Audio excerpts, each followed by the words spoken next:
তো এখানে তো আপনারা এখন যে জেনারেশন তাদেরকে আপনার বুঝে বলতে তারা চোখ দেখে মানুষ অ্যাটিটিউড থেকে বুঝতে পারে হোয়াট দে ওয়ান্ট। আমি এবার একটা কথা বলতে চাই, তো আপনারা কি মনে করেন যে বাংলাদেশ ন্যাশনাল লিগে যে আমাদের যে ফার্স্ট ডিভিশন যে টিমগুলো আছে ওগুলার একটা রিজার্ভের প্লেয়ার থেকে কি ফাহমিদুল সিরিয়া ডি খেলে ইটালির চতুর্থ বিভাগের ক্লাব, এটা কি ওনার যোগ্যতা কি কম? না না, আমি বলতে চাই অষ্টম টায়ারও হয়, আমি বলবো যে মাসে বাংলাদেশের প্রথম টায়ার থেকে বেটার। না না, সেই খারাপ হতেই পারে, আপনিও কিন্তু স্বীকার করবেন, এটা আপনি অস্বীকার করতে যাবেন, খারাপ হতেই পারে, কিন্তু আমি একটা প্রো ক্লাব, সে হচ্ছে প্রো ক্লাবে খেলতেছে, তাকে হচ্ছে আমি ছাড়পত্র এনে ট্রায়ালে আনতেছি, এই বিষয়টি তো ইনসাল্টিং। আপনি দরকার পড়লে ইটালিতে যান, আপনি স্কাউটিং করেন, ইটালিতে যায় দেখুন যে সে ভালো খেলে কি খেলে না, আপনার সো কল্ড টেকটিক্সের সাথে যায় কি যায় না, কারণ আপনি 20 বছর ধরে ইন্ডিয়ার সাথে জিতেন না, ঠিক আছে? 2011 সালের পরে আপনার লেবাননের ছাড়াও মানে আপনার জয় নাই। আপনি এখানে ট্যাকটিক্যালের উদাহরণ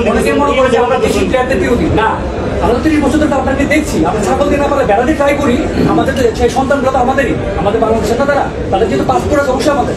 তো এখন তাদের এই যে আজকের এই যে ইনসাল্টিং যে ইনজাস্টিস হয়েছে ফাহমিদুলের সাথে, এটা একটা নেগেটিভ বার্তা যাচ্ছে ফরেনদের। তো আমরা যাদের ফরেনদের নিয়ে আনতে চাচ্ছি, ফরেন না বাংলাদেশি যারা আছে যারা বাইরে বড় হয়েছে, তারা কিভাবে এরকম ইনসিডেন্ট দেখার পর আপনি তাকে কনভিন্স কিভাবে করবেন, তাদের বাবা মাকে কিভাবে রাজি করাবেন? আমরা না রাজি হয়ে যাই, হাতে থাকলেও আমরা মাঠে যাই, আমরা দেখি আমাদের এটা অভ্যাস হয়ে গেছে। এবং এখন প্লেয়ার সিলেকশনে আপনার কাছে আমাদের একটা সবচেয়ে বড় দাবি, নেক্সট থেকে যারা কোনো ক্লাব ম্যানেজমেন্টে আছে, যারা কোন ক্লাব ম্যানেজমেন্টের কোচিং স্টাফ থাকবে, তারা সরাসরি বসে থাকবে সরাসরি।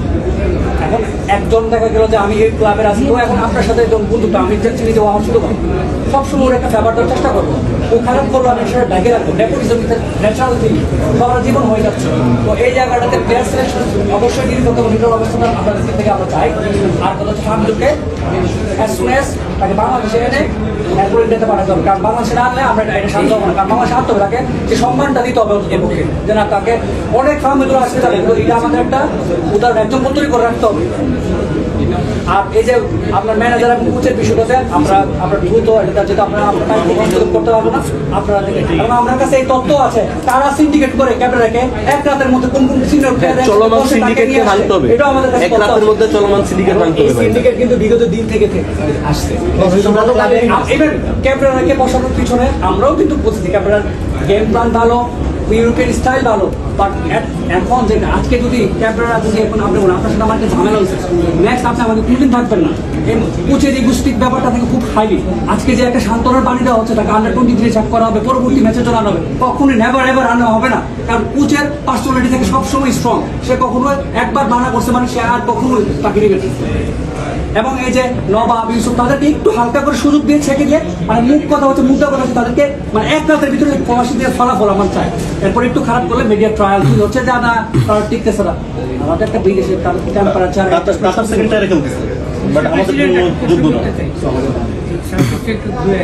হামজা যে সার্ফেসে প্র্যাকটিসটা করতে ইংল্যান্ডে, বাংলাদেশে আপনি এটা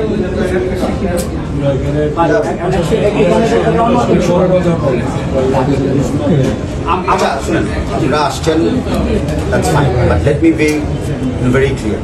তো আমি আপনাদের প্রতি আগেও খুব আন্তরিক ছিলাম, এখনও আছি, ভবিষ্যতে থাকবো, বাট এরকম আচরণ ইজ নট অ্যাকসেপ্টেবল।